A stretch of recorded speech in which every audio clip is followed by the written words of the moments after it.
First, in a dramatic turn of events, Punjab's top cop claims Khalistani terrorists killed in India's Uttar Pradesh were led by UK Army officer. External Affairs Minister Dr. Jaishankar set to embark on what will be his first US visit since Donald Trump won the presidential election earlier this year.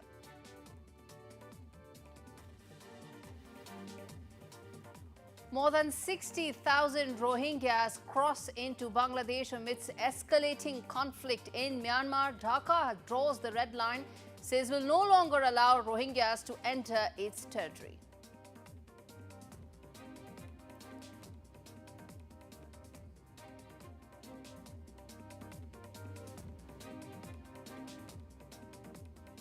Cat is out of the bag. Israel's defense minister confirms that security forces eliminated Hamas's political chief Ismail Haniyeh on 31st of July in Tehran this year.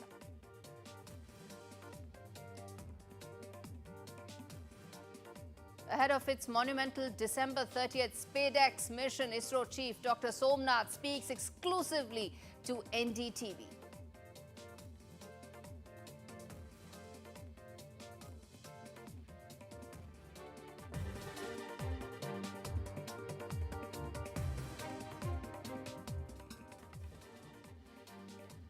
All right, on to our big story on India Global today, which is around the Khalistani terrorism and the threat it poses to India, and more importantly, where all is it now surfacing its ugly head. We've spoken about how Canada is becoming a sanctuary for Khalistani terrorists, but what about the UK? That's the story that we are going to be talking about today. In a major breakthrough, Punjab Police Director General Gaurav Yadav confirmed the elimination of 3 Khalistani terrorists in a joint operation with Uttar Pradesh Police. More importantly, the terrorists were members of the notorious Khalistan Zindabad force, the KZF, and were involved in a deadly grenade attack on a police post in Gurdaspur in Punjab.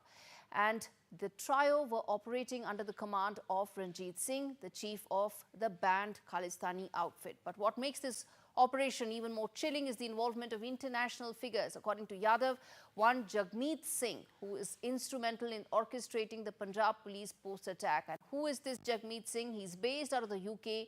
He's still operating under the alias Fateh Singh Baggi and is believed to be serving or have served in the British Army, further complicating the web of terror links. Before we go any further, listen into the soundbite and then we come back and talk more the scale of the Khalistani terrorism issue that India needs to deal with, and most importantly, while we look at Canada, we are ignoring how UK may be becoming a sanctuary of Khalistani terrorists. But first up, the soundbite.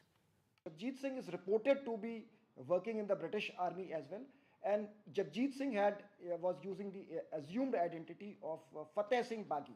In fact, the credit was claimed in the name of Fateh Singh Baggi of the KZF.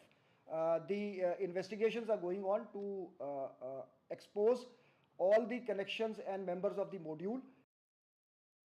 All right, now first of all, let me just tell our viewers that what really happened here. How is it that we've reached the UK angle and why is it so alarming? Now what happened, this was an operation that took place in Pilibhit in UP. Pilibhit is an area that is dominated by a lot of Sikh population, and what resulted was seizure of 2 AK-47 rifles, 2 Glock pistols and a large stockpile of ammunition. While the terrorists have been neutralized, Yadav stressed that investigations are still on to expose the full extent of the terror network, with further arrests and recoveries expected. This successful operation has once again shown that international terror networks cannot escape the long arm of the law. But the question remains that as far as the global conspiracy is concerned, how can India now deal with it? Meanwhile, the attack comes at a time of heightened tensions between India and Canada. Remember, Canada, as I said, has been a sanctuary or has become a sanctuary of Khalistani terrorists under Justin Trudeau. He's been very sympathetic to Sikh extremists. He's taken the support of Jagmeet Singh, which is why Canadian Prime Minister Justin Trudeau continues to face a lot of pressure from his own constituents as well, who feel that he's actually now bowing in front of Khalistani extremist forces there as well. So that's the big story that we are now delving today and on India Global. The Khalistani terrorism issue that's spawned its ugly head and raised its ugly head in Canada time and again. But why are we ignoring the UK, where also, remember last year, viewers, at the UK, at the Indian High Commission there in London, there were these attacks that took place, and they were prominently Khalistani extremists who came and attacked the Indian High Commission in London. And most importantly, the Labour Party is known to be sympathetic to Khalistani terrorists. They have several people in their dispensation, prominently in their political circles, who are also very, very sympathetic to the Khalistani cause. Where does this leave the India-UK relationship? Where does this leave the Khalistani issue that India needs to deal with? And more importantly, should we now not look at through geographies, but try and address this issue on a much bigger level? Not just look at it from a Canada or a UK point of view, but something much bigger. That's exactly what I'll be now talking to with my guest this evening. I have, let's try and get Ambassador Anil Trigunayat, who's joining me on the broadcast, former diplomat, and we have Yogendra Singh as well, who's former IG of CRPF as well. In fact, Mr. Singh, let me start with you, because when you talk about it, it is a criminal angle through which this investigation has started. Then it takes several legs, whether it's the diplomatic aspect, the political aspect, and several others. But in your assessment, Mr. Singh, how do we go about addressing the fact that Khalistani terrorists can so easily come into India and are looking to cause trouble? They get caught, and the long arm of law catches up is a separate thing. But the fact is, how do we now deal better with Khalistani terrorists who are coming into Indian territory? The Khalistani, the Sikh people, they are, in Punjab, the majority people are Sikhs. Even this Pradesh, Uttarakhand, they also are, they quite a sizable number of the Sikhs are there.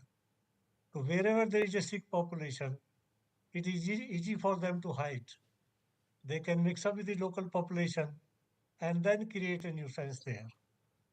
So now the Khalistani elements are there very active in Canada, and with the help of Pakistan, they can stick into Punjab very easily.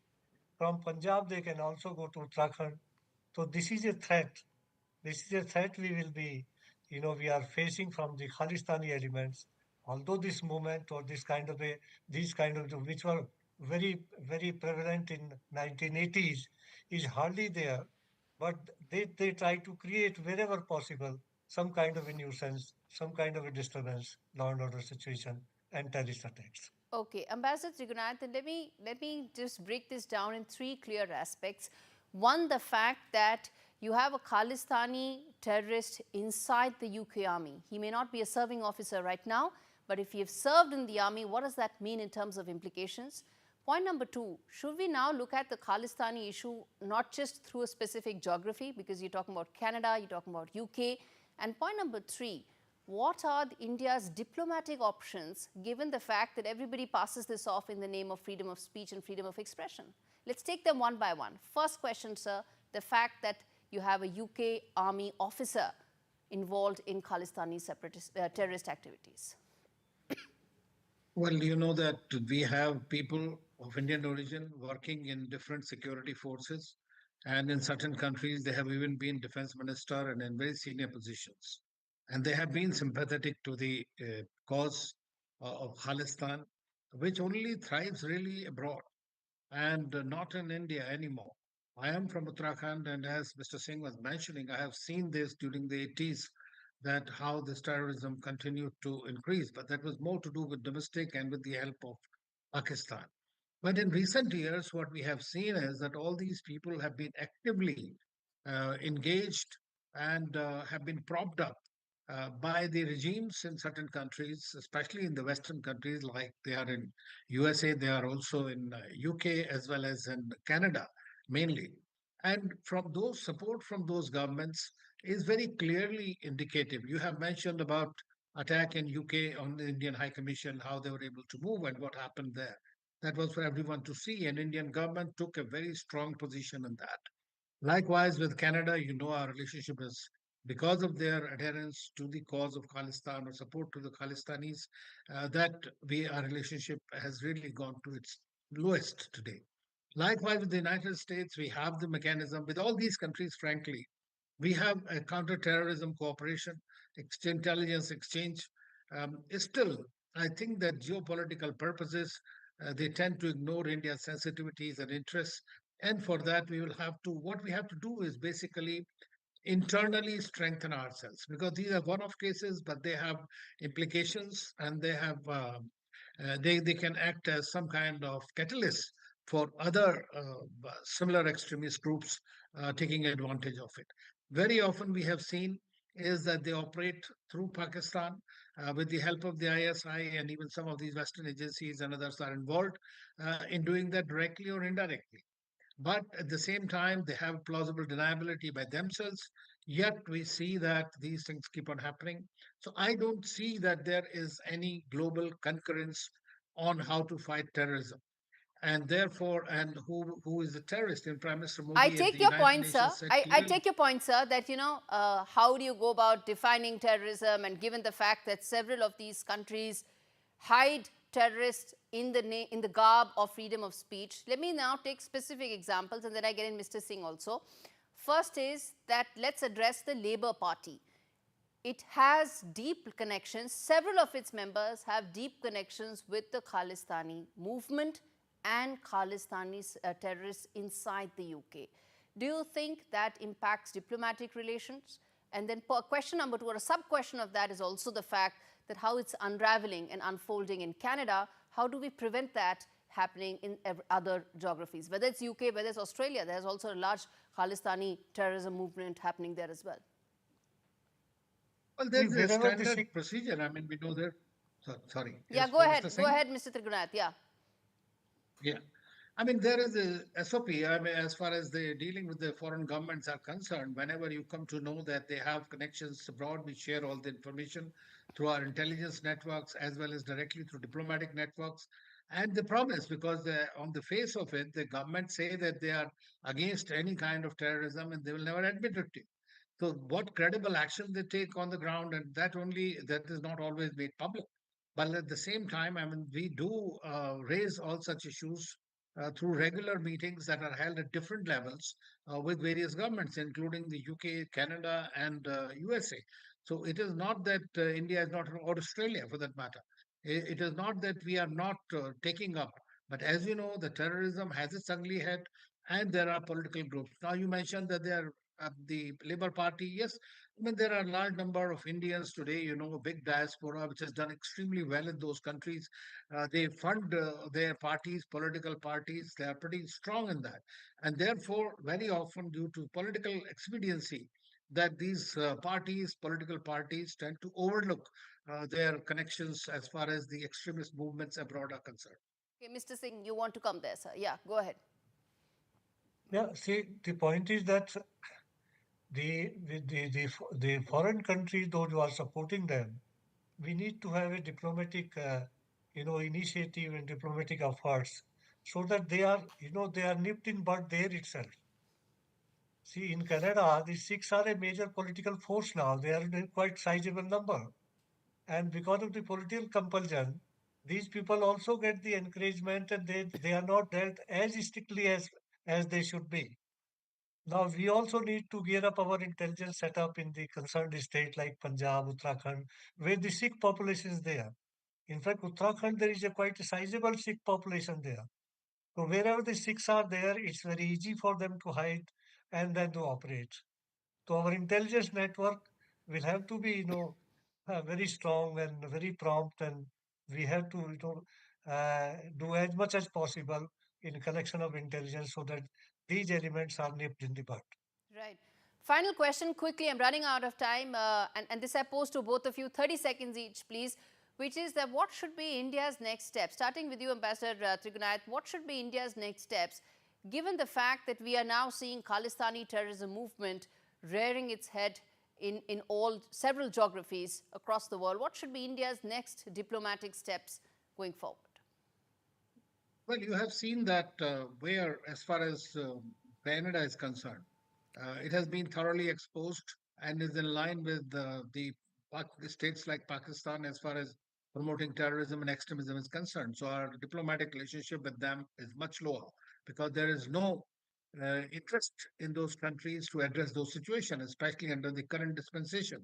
Likewise, with the United Kingdom, I mean, David Lammy, their foreign minister, was here, and all such issues are a part of the discussion that the ministers, the prime minister, all leaders and officials take on a regular basis. As and when these incidents happen, the connections are found, intelligence is shared with them to take appropriate action. Okay, Now, if that does not happen, that will obviously impinge on diplomatic relations. absolutely. Very quickly, Mr. Singh. Yeah, as rightly brought out, the diplomatic efforts are, very necessary because these activities are taking place in the foreign countries, and the only thing we can do that we can put a diplomatic pressure on them.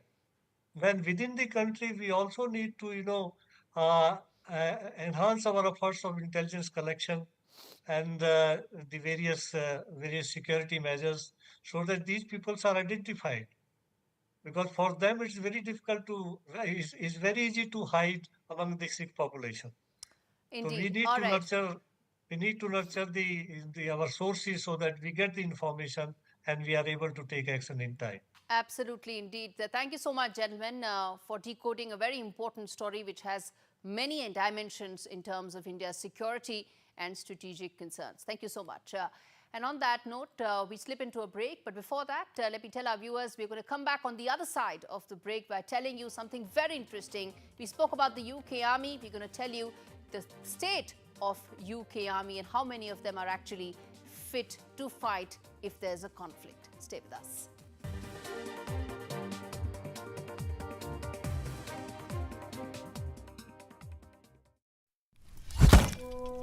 Hey, Sainsbury's, how can we make this Christmas a bit more fizz-whizzy? We can give you a hand.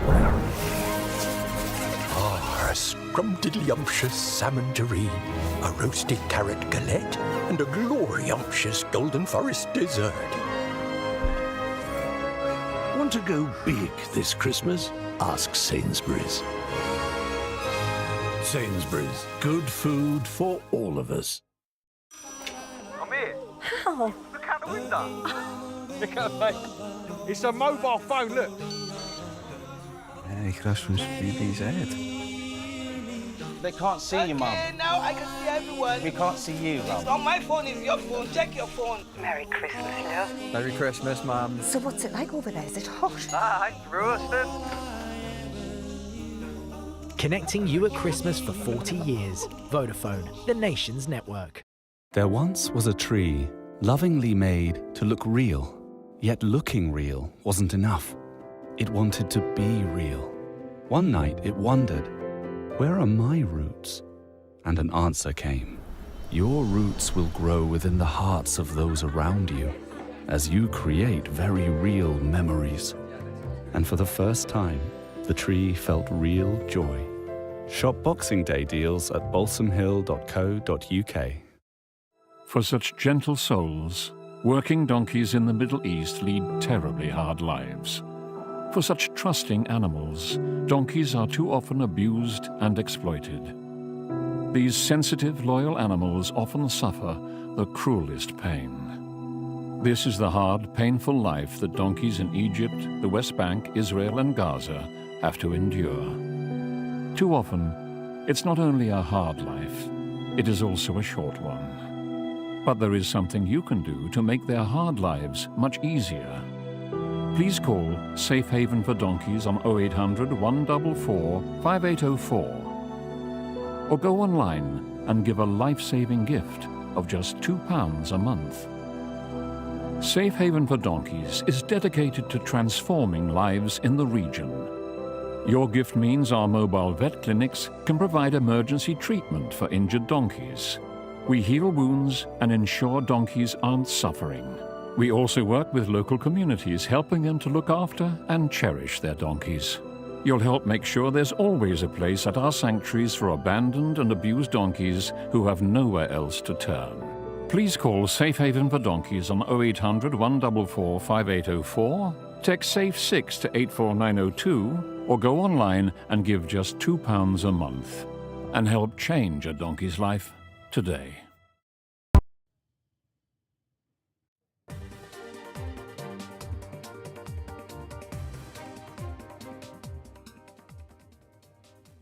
Welcome back. You're watching India Global. As I said, a shocking story that's coming from the UK, where a startling admission has been made by the UK Ministry of Defence, which revealed that 1 in 5, I repeat, 1 in 5 British military personnel are now unfit to fight, raising serious concerns about the readiness of the nation's armed forces. The figure shows that around 10,000 soldiers, sailors and aviators are medically unfit for combat, while another 15,000 can only serve under strict conditions such as favorable weather and minimal exposure to noise. Now, when does that happen in a conflict? Essentially, this means that there is a dire situation in the British Armed Forces, where nearly a quarter of the force, equating to over 16,000 personnel, are deemed medically not deployable or medically limited deployable. The Navy and the Air Force are also struggling with close to 3,000 sailors and over 3,700 RAF, which is the Royal Armed Forces personnel, unable to serve in active combat. These revelations come after a stark warning earlier this month from Junior Defence Minister who said that the army could be wiped out within 6 months to a year if engaged in a major conflict. This means that the UK is unfit to go to war if a situation so arises. His remarks have left many questioning UK's ability to mount an effective defence in the face of global tensions. The timing of these revelations comes as Prime Minister Keir Starmer's government faces increasing pressure over the UK's role in the ongoing war in Ukraine. Defence Secretary John Healey has hinted that the UK may step up its support, including potentially sending troops to help train Ukrainian forces. But with the UK's own military stretched thin, questions are being raised about whether the country can afford to increase its commitments overseas. UK's armed forces are grappling with recruitment and retention issues. 15,000 personnel left the military last year, many of them voluntarily. 12,000 new recruits did sign up during this period, signalling a potential crisis in both the number as well as the readiness of Britain's fighting forces. The Ministry of Defence has pledged to tackle the issue head-on, but with military personnel dwindling and a growing reliance on ageing reserves, the clock may already be ticking. The government faces a tough road ahead in rebuilding a force that can stand ready for any challenge that may stand it in the face.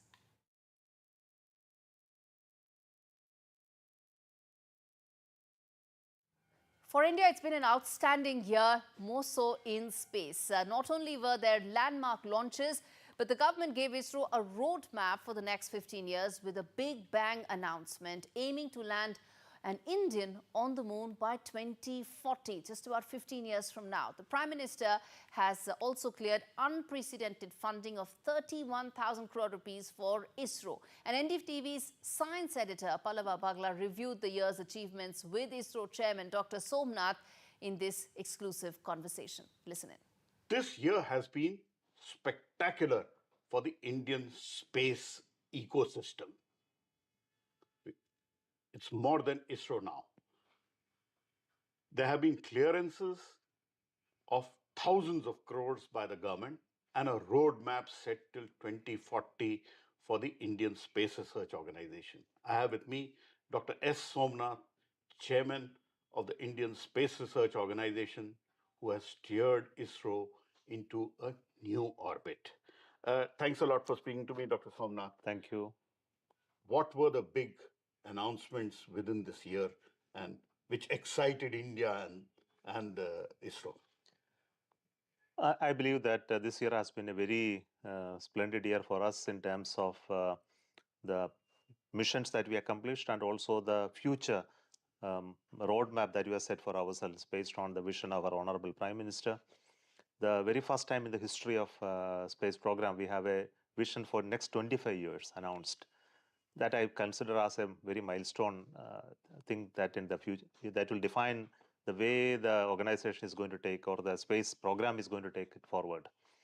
As you know that the space sector opening up and reforms announced, I think there has been a huge amount of interest, and this also multiplied by the success of Chandrayaan-3, made ISRO to be looked upon as a very promising organization, an organization which is delivering.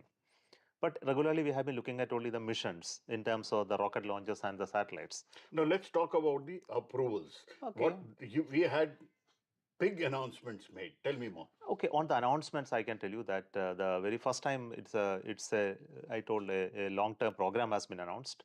The essence of the program is exploration, where the human being or Indian will go and land on the moon before the end of this Amrit Kal.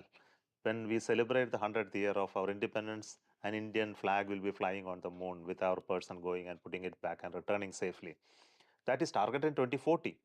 But before that we achieve that, there are many things to be done. And that is the beauty of it, that we cleared a program in which the space station is an essential element of achieving that, using space station as a platform. Which is the Bharatiya Antariksha Station. By 2035. We will build the Bharatiya Antariksha Station to be its fullest operational complement by 2035. First module will be launched in 2028. To achieve that, we will have a series of missions to Moon. The Chandrayaan 4, which is a sample return mission, has been cleared. Also, an exploration mission for Venus orbital mission has also been cleared. To do all of this, we need enhanced payload capability. So for that, next generation launch vehicle, NGLV, with a future-ready rocket, reusable, greener, and modular, which can send human beings to space and to Moon, is also cleared. So these are the bigger announcements. All right, we slip into a very short break. We come back on the other side with a very big story. The world's largest airline grinds to a halt on Christmas Eve. Thousands of passengers are set to be stranded. What does this mean for all those celebrating Christmas and New Year? We get you after this very short break. Stay with us.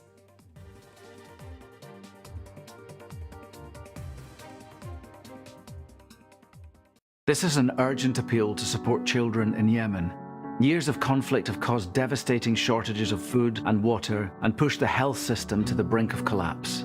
With support from people like you, we can help many more children recover and thrive. Just £10 could help provide life-saving therapeutic food for one child for 1 week. Search UNICEF Yemen online, text Yemen to 85525, or scan the QR code to find out how you can help.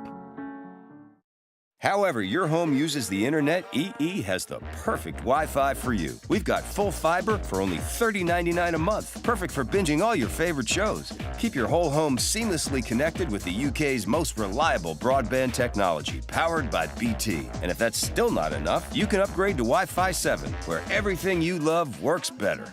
We'll even handle the switch for you. No wonder families choose EE. Search EE Broadband Deals. When you're setting up a new nest, starting your own flock, or they just keep on growing. Get the flexibility you need with VeryPay. Pay now, pay later, or pay over 3 months and pay no interest. We'll even send you helpful payment reminders. Shop the online store for fashion, home and more. VeryPay. Ways to pay that work your way. This winter sale, say OMG, because our best ever price is back. You'll get this unlimited data SIM for just £22 per month. And you can gift data to the family, so you can start the new year more connected to everyone and everything. All on the UK's best network. That's why families choose EE. Hurry, this winter sale offer ends 30th of January. This is Amy's first Christmas on the streets. She thought it couldn't be worse here than the abuse she suffered at home. But now she's cold, hungry, and desperate to find somewhere safe to stay. No young person should be forced to spend Christmas like this. What does it take to get Amy off the streets this Christmas? It starts with the Salvation Army and a Christmas gift from you. Will you call 0800 083 6633 and give £19? Your gift means we can give young homeless people a warm welcome out of the cold. Christmas food and cheer, and a helping hand to find somewhere safe to live. So this Christmas, will you help us give Amy a fresh start off the streets? Call the Salvation Army on 0800 083 6633 to give £19 now. Thank you.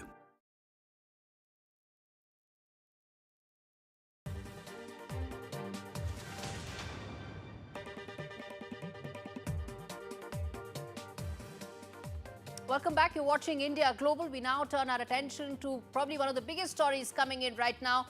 Breaking on Christmas Eve. The world is gearing up to celebrate Christmas, but it looks like it could be very difficult for those who are planning to travel by American Airlines to meet their near and dear ones. Let's get in Vishnu Som to tell us what really has happened with American Airlines, the world's largest airline, because of which all operations have come to a halt. Vishnu, what's it that the airline has said so far? And then we talk about how many passengers are we looking at who could be impacted on the busiest weekend?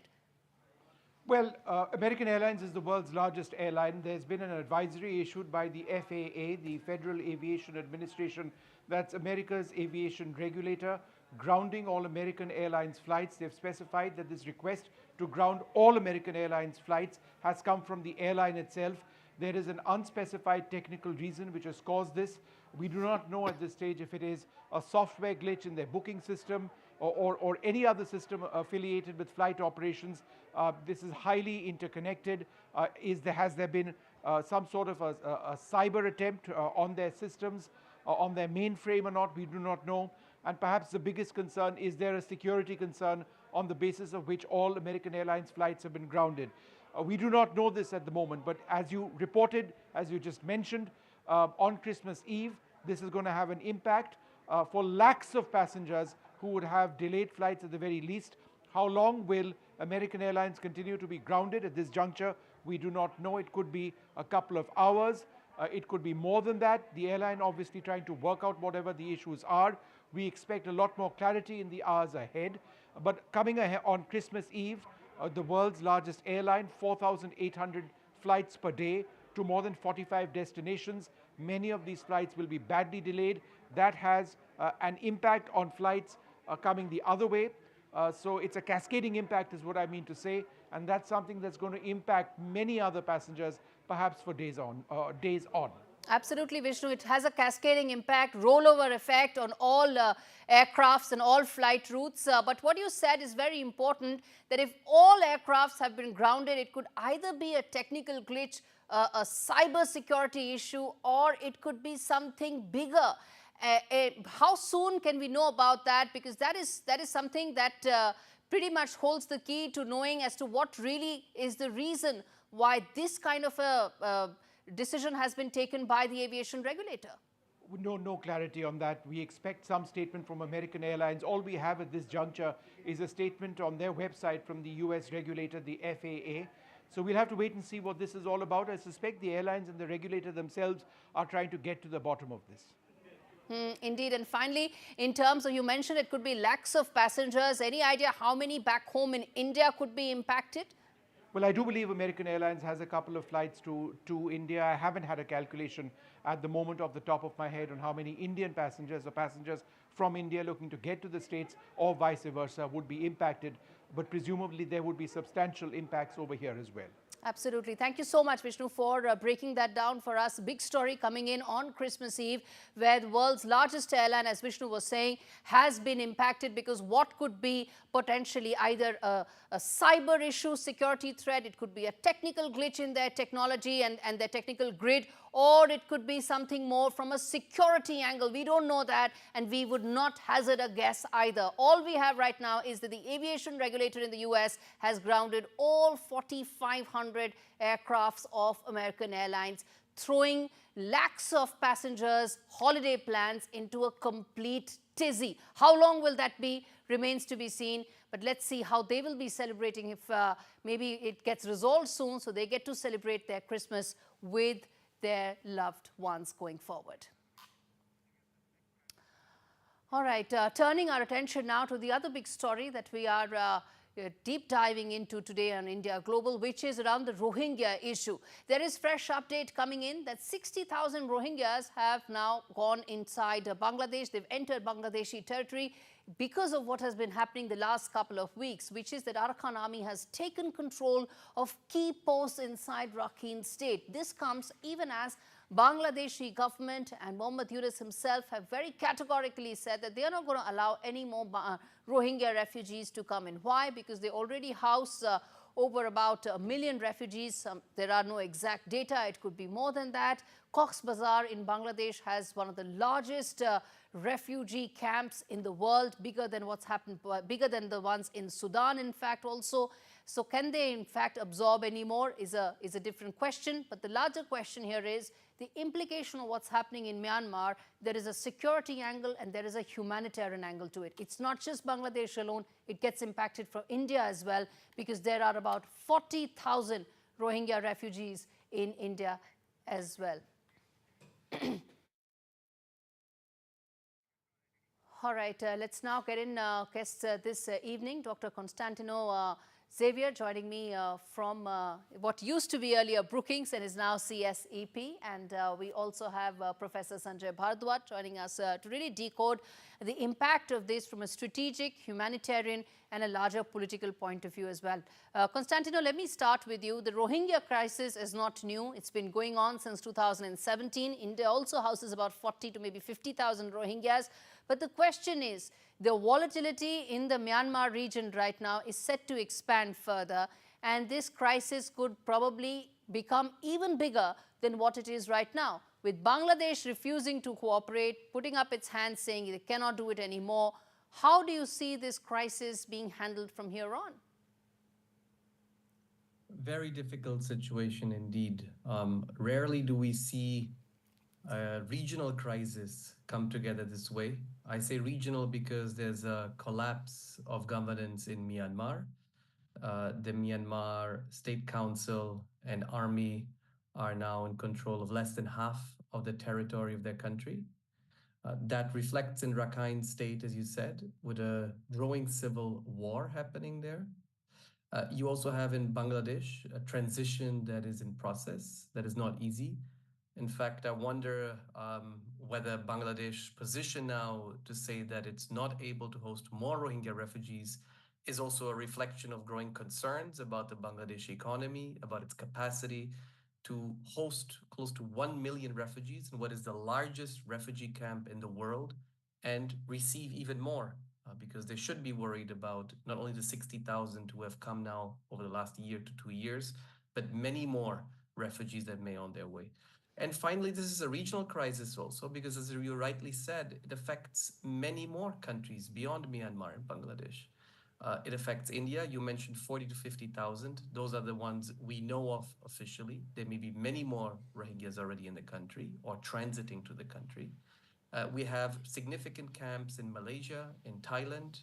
We saw recently Rohingya boats showing up on the coasts of Sri Lanka. So in many ways, this is a complex crisis affecting the entire region, and which is giving, I think, clear warnings that it could escalate and affect everyone in this region. Right. Let's get in Professor Sanjay also on this. The fact is that these are recent entrants into Bangladesh at a time when Bangladesh itself is struggling. How do you see the Rohingya crisis being handled going forward? It's clearly not something that's a Bangladesh issue. It's not just an India issue. As Constantino was also mentioning, boats have actually reached even on Sri Lankan shores. How do you see this crisis being addressed as a regional humanitarian disaster that needs to be handled? Let me put in this way. This is a regional security issue, and entire Eastern South Asia region is affected by this Rohingya influx in this region. That you can see that this is long-going problem that is happening, and number of the people has been persecuted, had been forced to migrate not only towards Bangladesh and India, but they are also going to other parts of the world in Southeast Asia. You can say Indonesia, Thailand, and some of them, they are also moving to Andaman Nicobar. So this is a long-going problem. But there are three very important issues and challenges are emerging in this region. Number one is, of course, that these people, Rohingyas, they are around 1.8 million people. They are living in Chittagong division near Cox's Bazar, Ukhia. There are camps that you can see thousands of people they are living. They are stateless people, educationless, societyless, morality, and all that. And these people have been radicalized by the extremist elements based in Chittagong and that area.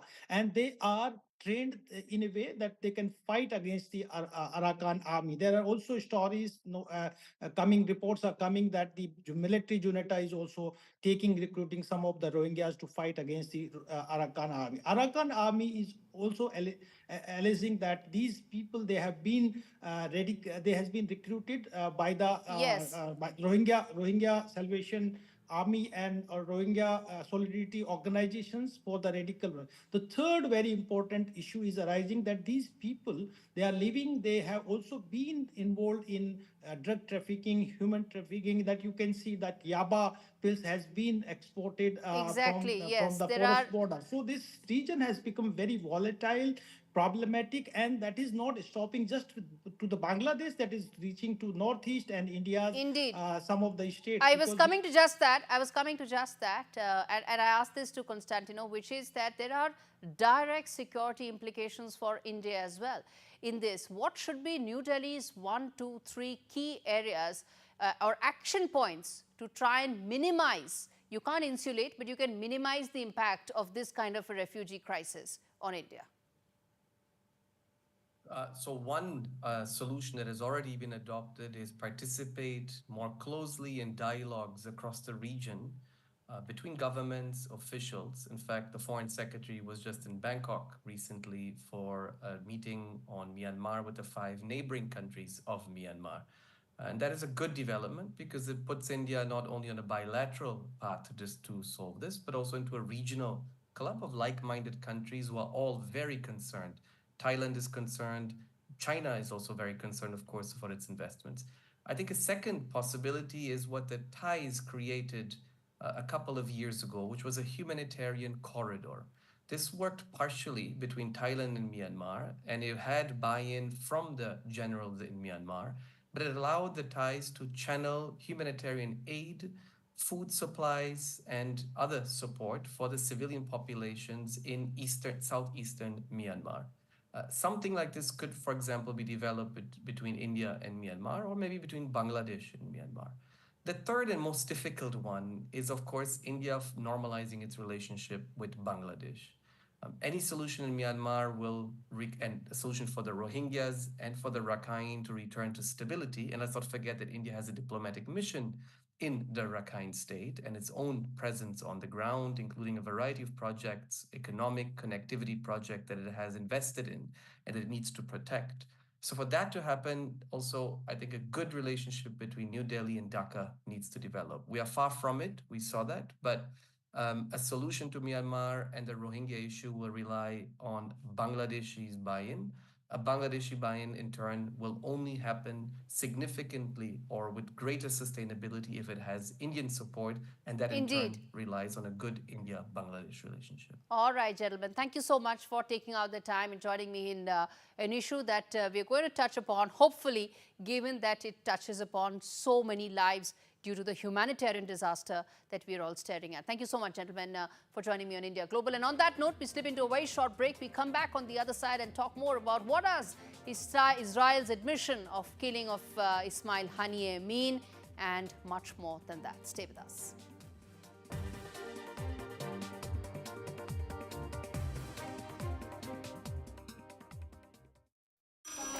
I'm here.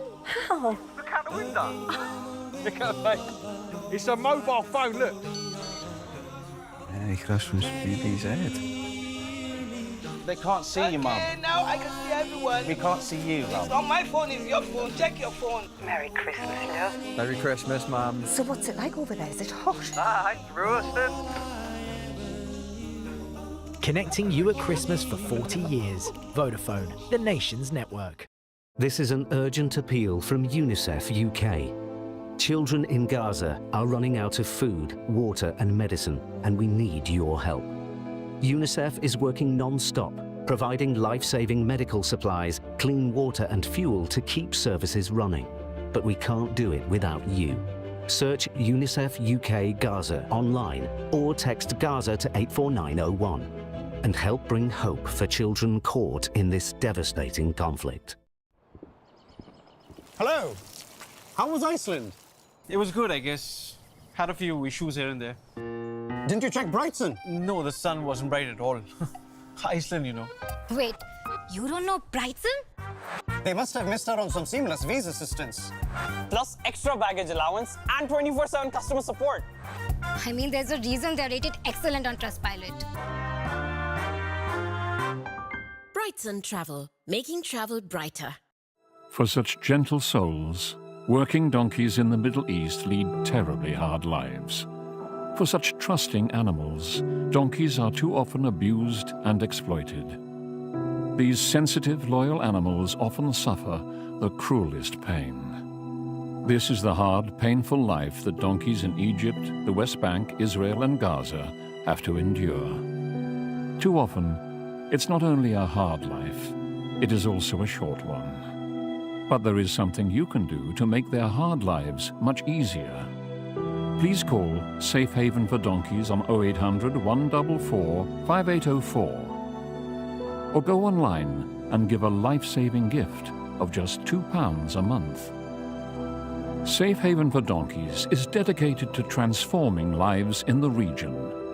Your gift means our mobile vet clinics can provide emergency treatment for injured donkeys. We heal wounds and ensure donkeys aren't suffering. We also work with local communities, helping them to look after and cherish their donkeys. You'll help make sure there's always a place at our sanctuaries for abandoned and abused donkeys who have nowhere else to turn. Please call Safe Haven for Donkeys on 0800 144 5804, text SAFE6 to 84902, or go online and give just £2 a month and help change a donkey's life today.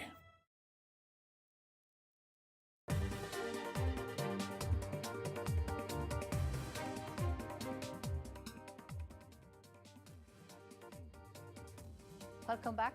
You're watching India Global. We now turn our focus to West Asia. And after months of suspense, Israel's defense minister has admitted for the very first time that the country did kill Hamas leader Ismail Haniyeh in Iran's capital, Tehran, on the 31st of July. This report details exactly what all happened and why is Israel's admission so important. Take a look. After months of speculation, the truth has finally come to light, as Israel confirmed that the IDF assassinated former Hamas political chief Ismail Haniyeh in Tehran earlier this year. This is the first public acknowledgement that Israel was behind the killing. Israel was widely believed to be behind the assassination, and Iran and Hamas had blamed it for Haniyeh's death. הבסנו את החמאס, ניצחנו את החיזבאללה, עברנו את מערכות ההגנה באיראן ופגענו במערכי הייצור, מוטטנו את משטר אסד בסוריה, הכינו קשות בציר הרשע, ואנחנו נכה קשות גם בארגון הטרור החותי שנשאר עומד אחרון ויורה על ישראל. נפגע בתשתיות אסטרטגיות שלו ונערוף את ראש מנהיגיו, בדיוק כמו שעשינו להנייה, סינואר ונסראללה בטהרן, עזה ובלבנון, נעשה בחודדה ובצנע. Israeli Defense Minister mentioned Haniyeh's killing in a public statement and warned that the military would also decapitate the leadership of Yemen's Houthi rebels. Haniyeh was widely considered Hamas's overall leader and was seen as a moderate Hamas figure. He led Hamas's negotiation efforts for a ceasefire in Gaza. As part of the effort, he frequently shuttled between Turkey, Iran, and Qatar. Israel had reportedly used an explosive device to eliminate the Hamas leader, with its operatives placing the device at the exact spot weeks before Haniyeh visited Tehran. Though Haniyeh's killing is one of the biggest success stories for Israel in the war against Hamas, the conflict rages on, with no indication as to when there would be a ceasefire in Gaza. With Vishal Vivek, Bureau Report, NDTV World. All right, turning our attention now to Pakistan's purchase of Chinese jets and their significance. In a move that could reshape the balance of power in Southeast Asia, Pakistan is reportedly in talks to acquire 40 advanced J-35A stealth fighter jets from China. The reported move could potentially give Islamabad a boost in its air capabilities. The J-35A is China's most advanced fifth-generation fighter and is poised to become very important in Pakistan's air force if the deal goes through. Should the agreement be finalized, Pakistan would become the first country outside of China to operate this aircraft, marking it an important milestone for Beijing's military exports. But some would say it also shows that this is how Pakistan is inching towards being China's vassal state, where it has to import only Chinese military equipment. The J-35A, which is a multi-role stealth jet, is supposed to rival the best in the world and is only the second fifth-generation fighter jet that China has developed, making it an important addition to Pakistan's aging fleet of F-16s and French Mirage jets. But the implications of such a deal are very significant for India. India faces a two-front war and has been preparing for the same. But it needs to focus more on its air force, something that former Air Force chiefs have also said in the past. And with India now its own advanced aircraft in place, including the French-made Rafale and indigenous Tejas fighters remain formidable, it needs to now maybe boost more. The presence of Pakistan's stealth J-35As would require India to reassess its military strategies, bolster its defense mechanisms further. And as the stakes rise, the region holds its breath, aware that any shift in the air superiority equation would start a new arms race. The question remains, how will this deal tip the scales? And most importantly, India's response should this deal go through. All right, moving on to the world of business and technology. Apple is closing in on a historic $4 trillion stock market valuation, powered by investors cheering the progress in the company's long-awaited AI enhancements to rejuvenate the sluggish iPhone sales. The company has pulled ahead of NVIDIA and Microsoft in the race to the monumental milestone, thanks to a 16% jump in its shares early in November that has added about $500 billion to its market capitalization. All right, turning our attention, to what Dubai authorities are actually doing to cope up with the Christmas traffic in a bid to keep that traffic at bay during the bustling New Year celebration. Dubai's Roads and Transport Authority has announced that the Dubai Metro and Tram will operate non-stop for 43 hours from 5 a.m. on 31st of December until the end of 1st of January. The Metro will keep rolling while the Tram will run from 6 a.m. on 31st of December until 1 a.m. on 2nd of January. To make sure that revelers aren't left high and dry, the RTA will also deploy 1,400 buses available to the public free of charge. The Executive Director of Traffic at RTA has said the extended services, extra parking space and free buses will provide a smoother journey and help avoid gridlock as the city rings in the new year. Remember, Dubai attracts locals and most importantly, it attracts visitors from across the world who come to the city for celebrating New Year's in style.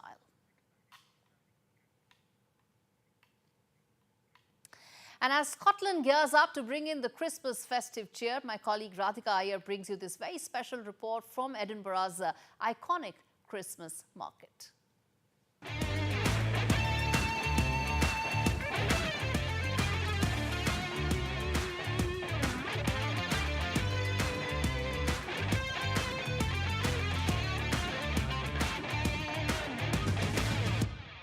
This is the most special edition of Out of Britain this year. I'm coming to you from the capital of Scotland, from Edinburgh City.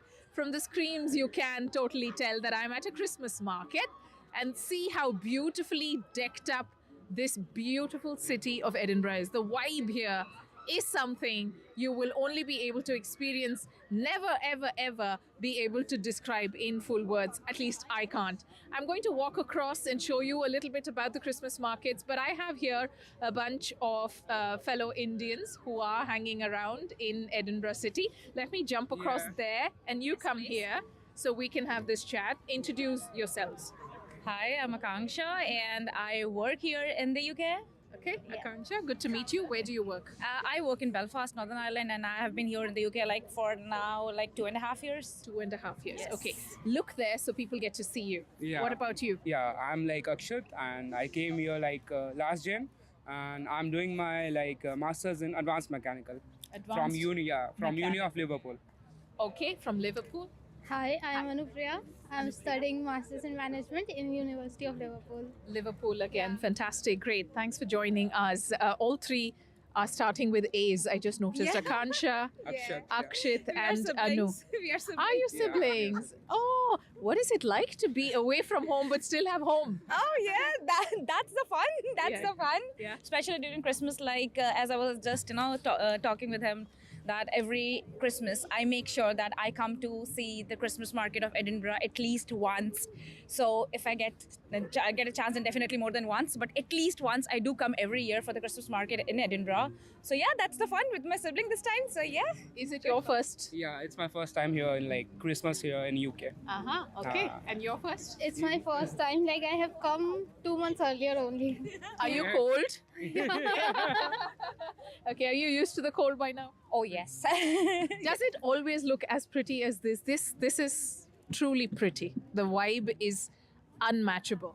Yes, always, always, hands down. What is your favorite memory of Christmas? Look there and chat with us. Oh, favorite memory of Christmas is usually as I said, I work in Belfast. So what happened is there we have live concerts going on every weekends during Christmas, and there you have live bands, and you have people wearing those Christmas hats and dancing, and they literally dance their hearts out because it's Christmas. And the vibe that you see down on the streets, down the road, people dancing around, and they there's no barrier, there's even I don't celebrate Christmas, but I love the vibe because everyone around me is so happy. And you get that vibe of being so happy and with happy people. Even when I go out with my office colleagues, they are all happy. They are all in that drinking and dancing mode. So yeah, that's the best part. Thank you for sharing that. It truly is happiness on display. Happiness on display, that Christmas vibe that viewers, we wish you as well ahead on Christmas Eve itself. Merry Christmas to all watching special edition of India Global. Thanks for watching.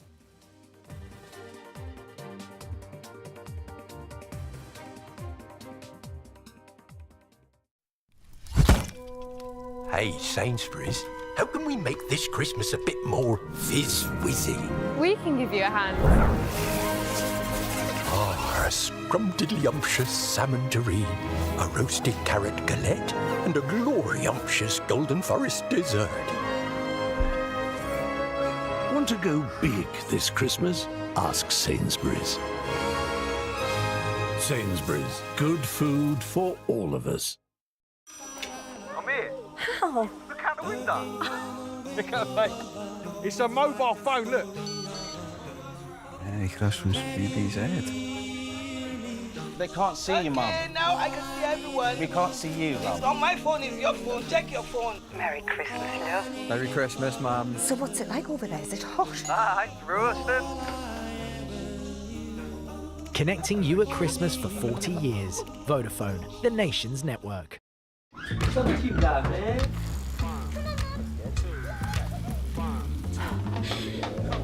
Turn that resistance up. Give me what you can. That was lit. Just hold it here, team, and breathe. Let's hustle hard. Let's get it. Nice work. Smashing it over there.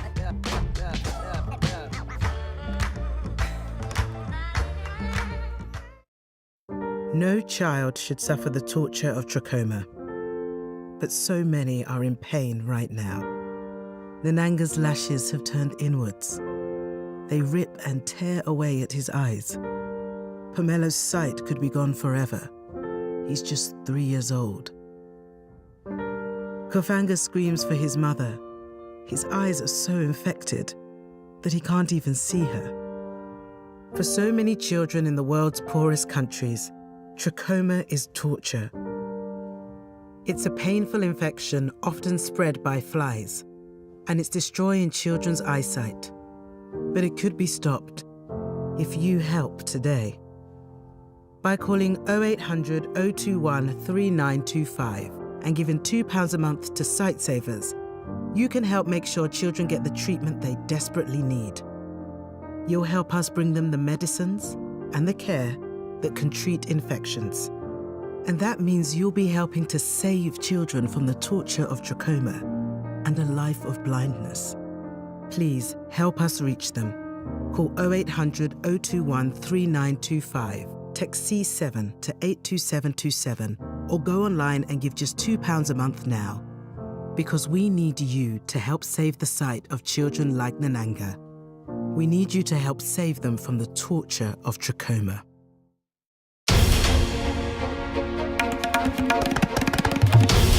This is NDTV, and you're watching NDTV 24/7.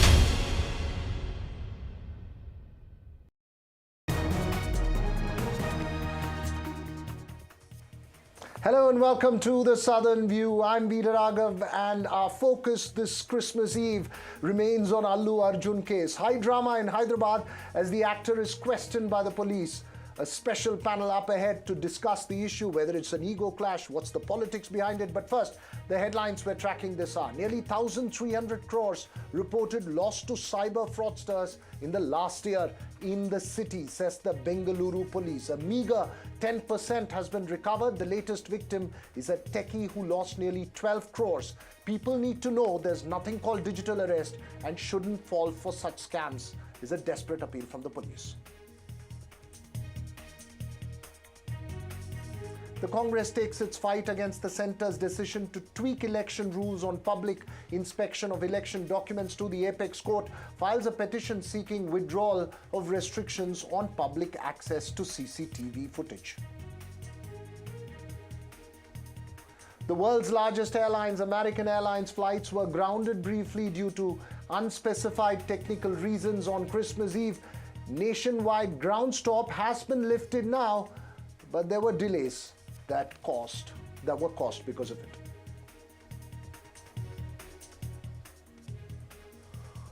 Over 300 roads, including 3 national highways, shut in Himachal Pradesh amidst a massive snowstorm. 4 people are reported dead in the chaos.